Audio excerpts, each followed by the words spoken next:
Did you know Evolution Talk is also a book?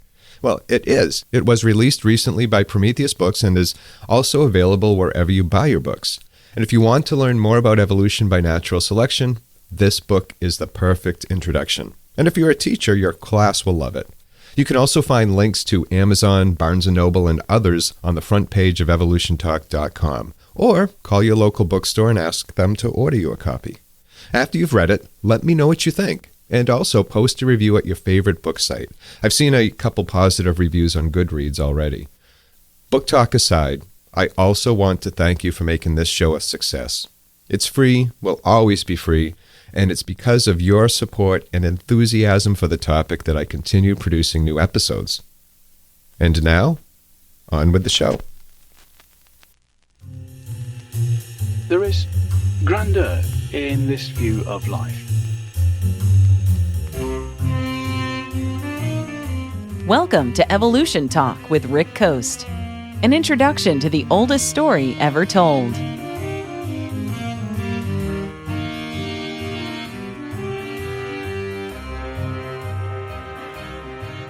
One of the more popular subjects on this show has been the episodes on the Homo Naledi, discovered in 2013 by paleoanthropologist Lee Berger. The Homo Naledi fossils were found deep underground in the Rising Star cave system near Johannesburg, South Africa.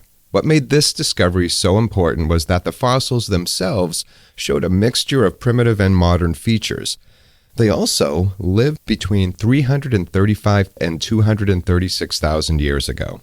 I'll get to why that's important in a moment, and it has everything to do with the Naledi's brain size. I could ask you to go back and listen to the previous two episodes on the subject, but a brief recap here will probably help. First, where the fossils were found. To get there is almost impossible. For one, you have to be somewhat thin, and that's because the spaces you would have to squeeze through to get to the Naledi chamber itself are unbelievably small. After pushing and pulling yourself through a space called the Superman's Crawl, you had to then face the Dragon's Back climb, which is about 25 meters over 82 feet. After that, you weren't done. You then squeezed through a space that at times was only 7 inches wide before getting to the final chamber. Those initial cavers, or at least the team of initial cavers, or underground astronauts, were enlisted by Professor Berger himself after 2 cavers, Rick Hunter and Stephen Tucker, found what appeared to be hominin fossils. When Berger's team got there, they found fossils strewn across the floor of the Naledi chamber. Some were recognizable immediately. Now, what emerged from a study of the bones was an ancient hominin never before discovered. They were named the Homo Naledi.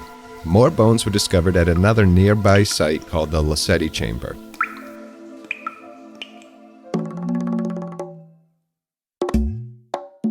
Now for the mystery, and I know everyone loves a good mystery. How did they get there? Theories have suggested everything from they were deposited there by an ancient flood of some sort, or they wandered in from a different, long-gone entrance, to theories that they used it as an ancient burial chamber. The ancient flood theory really holds no water. And yes, that was a very bad pun, sorry. As there's no evidence of a flood anywhere in the cave. There's also no other way into it other than the way Berger's team took. The Homo Naledi were small enough to do it themselves, maybe not in height, but certainly when it came to the size of their body frame. Now, did a predator perhaps drag them in? Well, that would be a very difficult task, and the bones show no signs of predation. If it was the lair of an ancient predator, there would be other signs and other animal bones found. That leaves the theory of a burial chamber or some other reason for the Homo Naledi to be there. No matter what hypothesis one comes up with, there's always the why and also the how.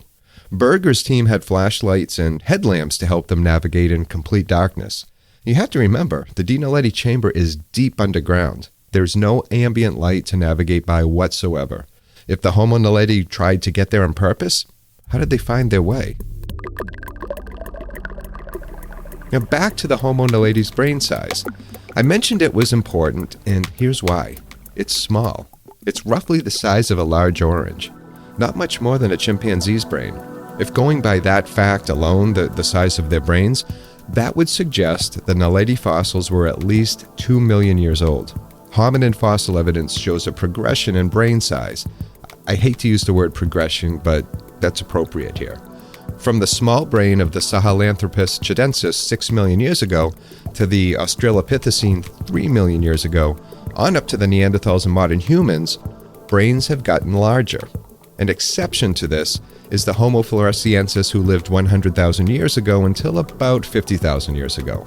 But they lived on the island of Flores, and island dwarfism could account for that. And now you have the Homo Naledi. They had smaller brains.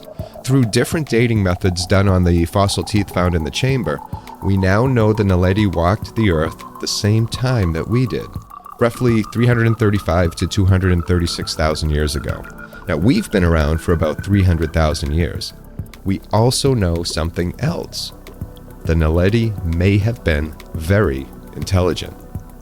And after an amazing reveal by Professor Berger just last month, in December 2022, we may also know an incredible fact about the Naledi that came as a shock to many, if not all, paleoanthropologists around the world. This morning, we are learning about a momentous discovery that could overturn our understanding of human history. The discovery was made by researchers studying our pre-human ancestors in an area of South Africa known as the cradle of humankind. I began to realize that the roof was not a pure calcium carbonate. That the roof was grayed underneath fresh flowstone. That there were blackened areas across the wall. That's Professor Berger during a Carnegie Science live stream on December 1st, 2022. Now, what he's talking about is the roof of the Naledi chamber. Since the discovery of the Naledi fossils in 2013, Berger had never been in the cave. To see it, he had to use cameras and video feeds, and the reason being not everyone can squeeze through those small spaces to get there. So in the summer of 2022, Professor Berger decided to change that. He lost upwards of 50 pounds and exercised in preparation for a journey into the Rising Star cave system. And he succeeded. Once there, he took a deep breath of the cool cave air and looked up. The entire roof of the chamber where we've spent the last 7 years working is burnt and blackened.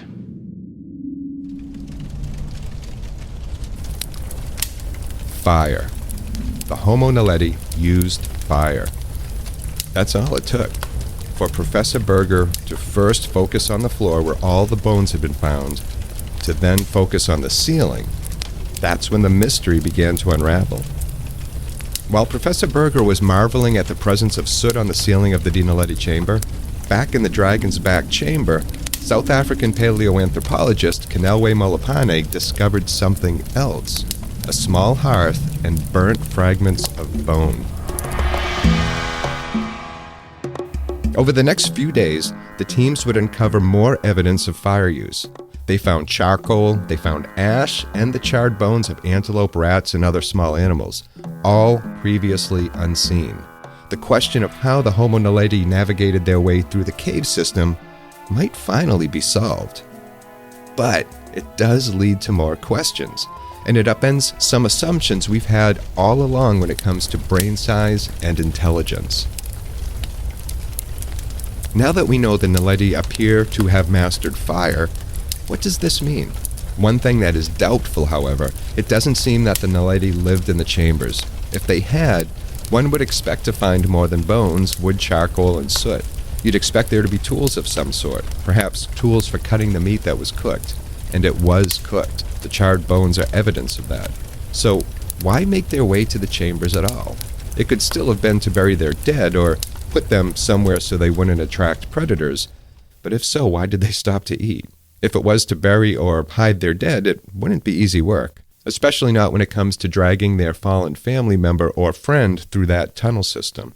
They would have needed fire to light the way, and maybe they paused to eat in other chambers before going back.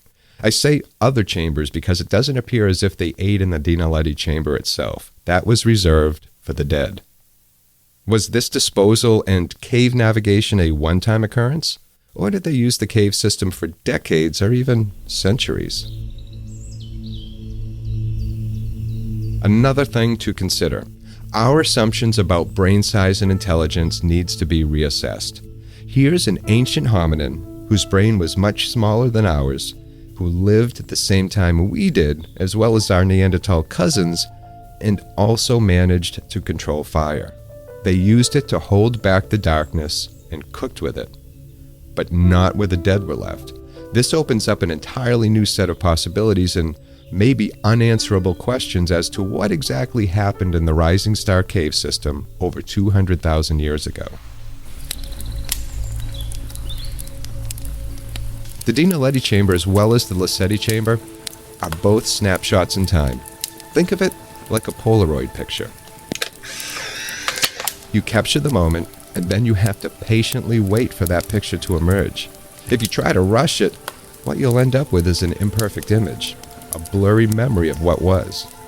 Give it time, allow it to develop slowly, and those lines will grow sharper. The color will eventually fill in, and you'll have something to share, something to learn from, and something to pass down. So stay tuned. I'm sure there's much more to come.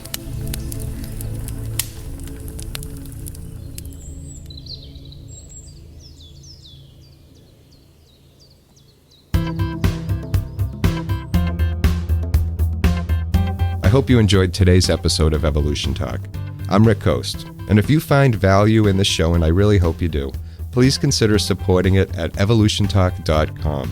There you will also find show notes and source material for this episode, and also ways to contact me at the site.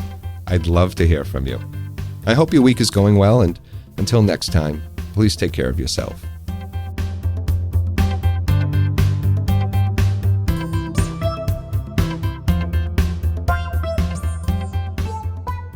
Evolution Talk is a Rick Coast production.